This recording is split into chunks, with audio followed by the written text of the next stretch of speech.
以往呢啲時候咧就會可能有啲特別嘅環節。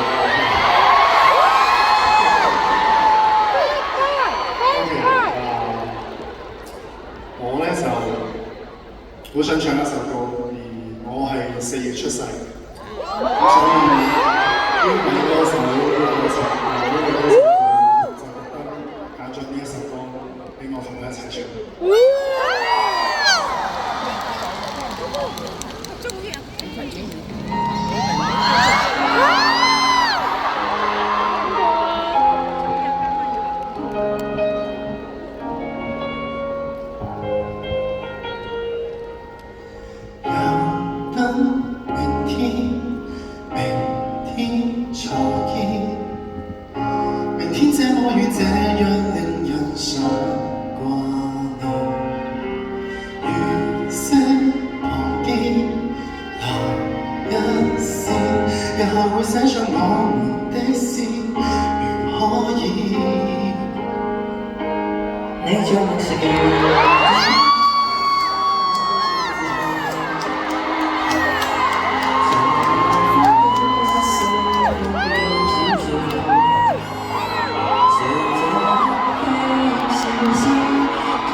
雖然我呢個講過呢個故事啊，當年已經，但我覺得在場嘅好多人應該都未聽過呢個故事。未聽。可唔可以俾我都講多次？唔可以。可以。當初我記得我一入學嘅第一首歌，其實唔係你哋記得嘅1號種子，好似係林家謙老師嘅一首歌，係當初佢教我，所以都可以話係第一次我入錄音室嘅時候就係。即係啲童年陰影啊嘛！唔係，其實都幾啊，因為嗰時候係咁俾你捉啲咬字，跟住我就覺得，原來錄音咁辛苦，就差啲抹殺咗你嘅之後嘅星途咯，就忘記唱歌。係啊，所以真係好有緣分。跟住我都想講多個故事俾大家聽嘅，就係、前一排梁家軒老師唔可以叫你可唔可以唔好咁老嘅喎？老咩師啊？咁我同學得唔得？梁家軒同學佢開演唱會嘅時候，跟住有一個小故事想同大家分享，就係、我有一位朋友，佢好中意梁家軒同學嘅，咁所以咧佢就佢係喺新加坡嘅，咁佢特登想飛翻嚟香港睇佢嘅演唱會，但係因為有一啲事佢嚟唔到，跟住我嗰位朋友佢都係咯有少少情緒嘅問題啦，咁所以都真係好拜託我同林家謙老師同我講聲話，可唔可以俾啲加油嘅鼓勵住下佢？咁所以我嗰日就即刻 WhatsApp 咗林家謙同學啦，咁我就拜託佢呢件事啦，咁跟住佢真係即刻覆我不特止，仲喺佢嘅演唱會入邊講翻呢件事，所以都真係幫咗我位朋友好多，所以當我朋友多謝你。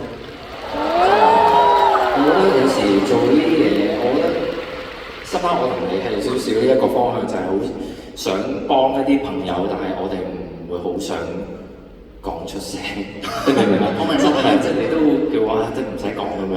即係我覺得阿姜係一個咁嘅人，咁所以就多謝你。我位朋友都佢話：你講啦，你可以講，所以叫我。係我多謝你。翻佢唔想講。咁啊，我要去翻大陸嗰度啫。佢做咩？好似話有一首係咪？我有一首好似好傳説入邊嘅一種歌。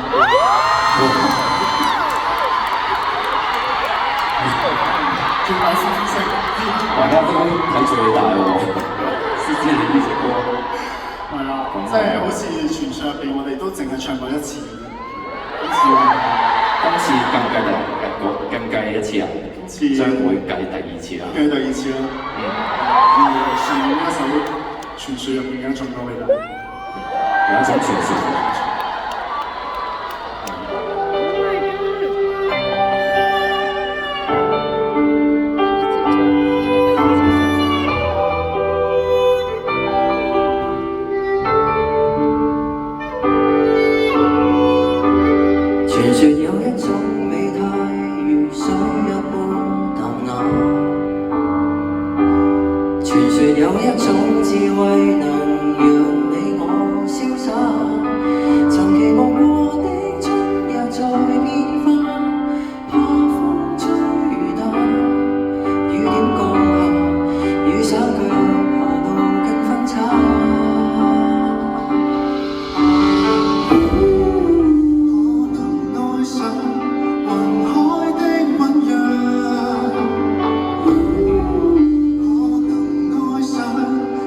世界。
就唔傳説㗎呢首歌，原來係咁特登啊！傳説啲㗎嘛。keep 住佢咁神秘咁傳説。OK，我哋多謝大家，再次俾掌聲大家。大家4年後再見。講笑。喂，咁點解而家我係行翻去？好似話係就咁行。你唔使陪我啦。你咁多嘢做。或者試下我陪你。你陪我？陪你。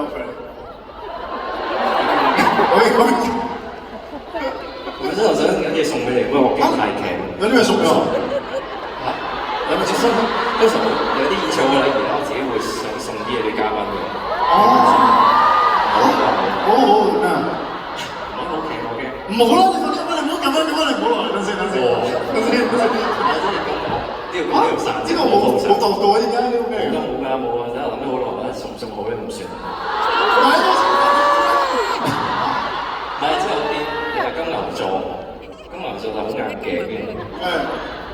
同埋你呢排啊應該好倔強啦要。跟住條頸有事，我就諗住諗下送唔送嗰啲按摩肩頸嗰啲按摩儀俾佢。但心中諗都係唔好啦，好似賣廣告咁樣。咁所以我有諗過不如現場幫你練一下咯。好啊，都真係幾緊要。你有冇 OK 啊？OK，你見過。呢下又真係一下咯。係啊，呢個就係傳説，再不需探索，憑直覺試一下。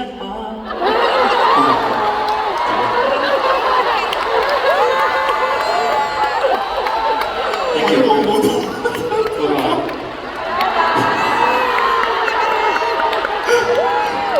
哇！多謝呢一下。我唔知點講添啊，點樣播落去啊？再次衷心多謝林家英同學。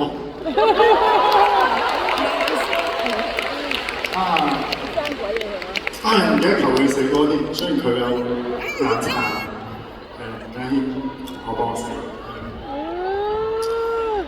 好大家懂唔懂啊？唔懂啊，頭先講嘅。唔懂啊！好啦，希望大家坐翻埋位啦，咁就可以自己有位嘅記住，可以唔使坐翻埋位，費事做住後邊啫。拎住水啊！係原地企身就得嘅，想企係企啊，唔想企嘅都唔緊要。